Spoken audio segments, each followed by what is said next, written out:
दरम्यान या प्रकरणामध्ये एक अत्यंत लक्षवेधी स्वरूपाचा तपशील सुषमा अंधारे यांनी पत्रकार परिषदेमध्ये घोषित केला।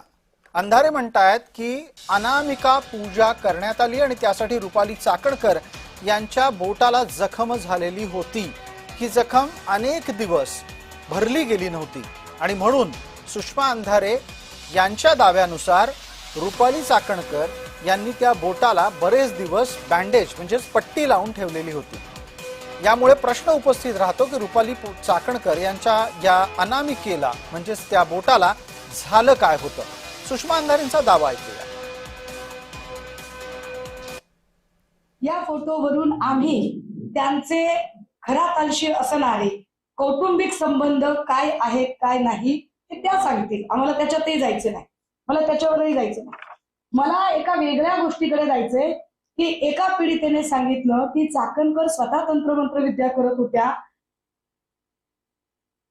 खरा त्यांचा जो पीए ज्याने त्या बाईंना ब्लॅकमेल करायचा प्रयत्न केला होता त्याच्याही संबंधाने स्वतःचा सक्रिय सहभाग नोंदवला होता।